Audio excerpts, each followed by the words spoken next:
Step 4, sharing results and writing impacts. We're going to take a jump now in time. We have looked at steps 1, 2, and 3, where you are developing the survey and the questions that you're writing and the responses that participants will fill out as they're completing that survey. Now we're going to talk about how we get that information into an impact statement. So we're going to assume that the surveys have been given out and that people have filled them out and you now have your results in hand. In Digital Measures, the reporting system that we use to document our impact statements, there is the narrative section of the impact statement. There's 3 boxes where you enter text about the impact of a program.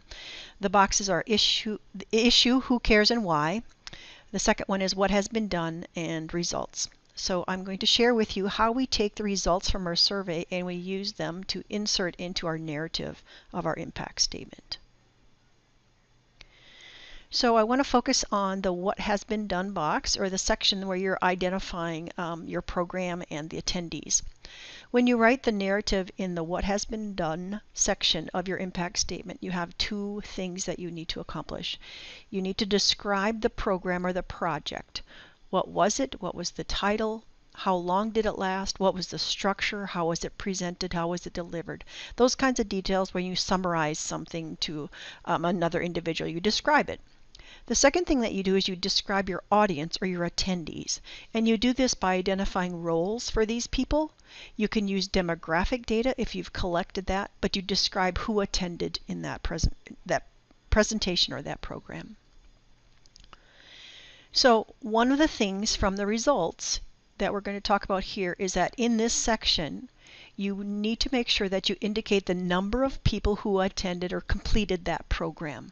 That gives us the understanding of how many people were involved in the program.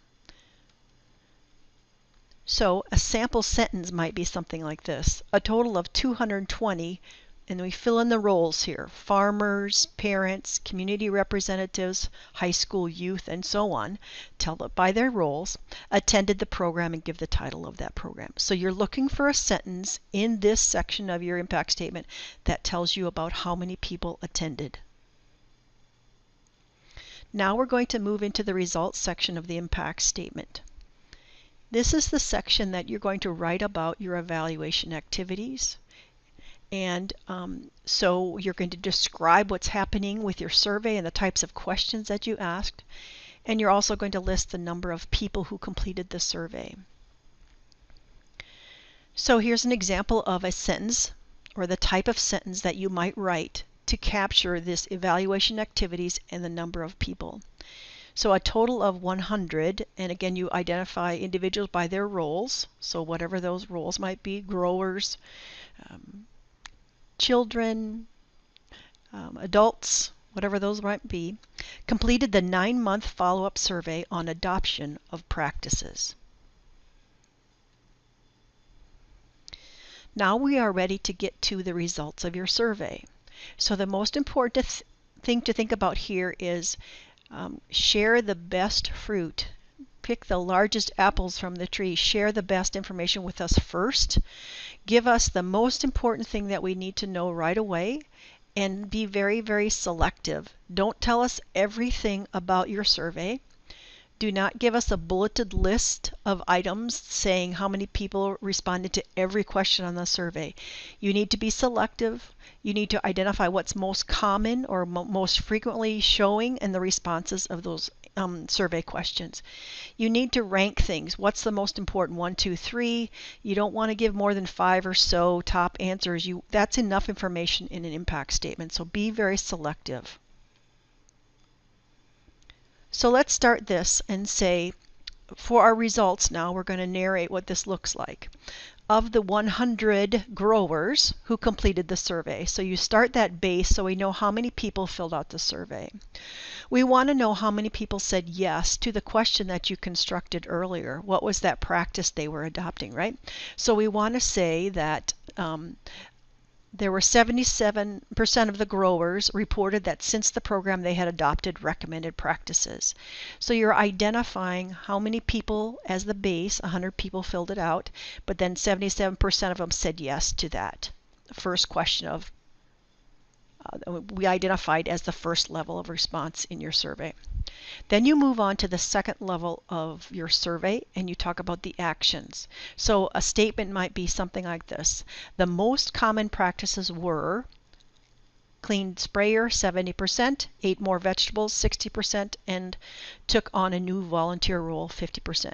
Notice that you're putting these in rank order so the highest number shows up first, and you're only giving a few of the top things that share the results of your program. Then you move on to the third level of response from the survey, that impact. And here's a suggested narrative that you write. As a result of those practices, volunteers representing the community reported 1, an increased revenue, that's 40%, a loss of weight, 30%, and increased community or youth engagement, 20%. And again, here we're mixing the program areas, as you can see, so to give you various examples of this. But again, you're identifying the very most important thing first, the highest number or the highest rank, and that's how you list the information in the results.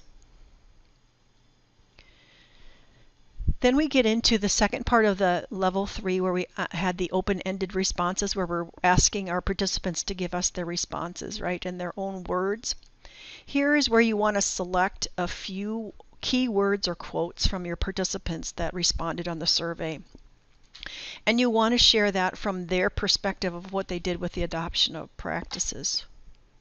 So think about what you're seeing there in the responses and select the ones that tell the story of your program. So in a narrative that you might say, you would start with their role and you would say that they stated that adopting practices, and you fill out what their words were there.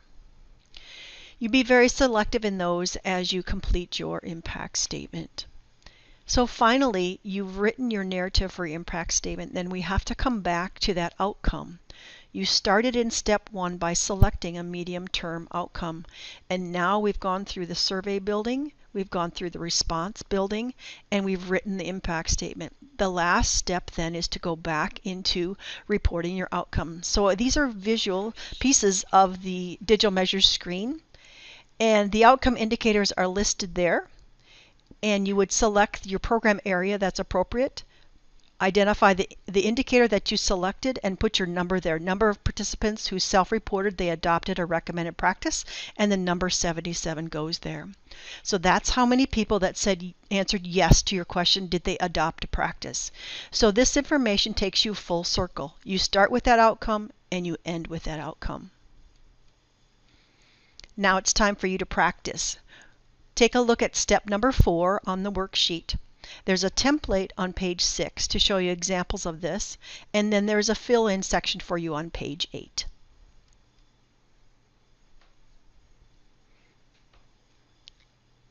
If you have questions about evaluating for outcomes and reporting these results, please feel free to email Julie and Alva. Thank you.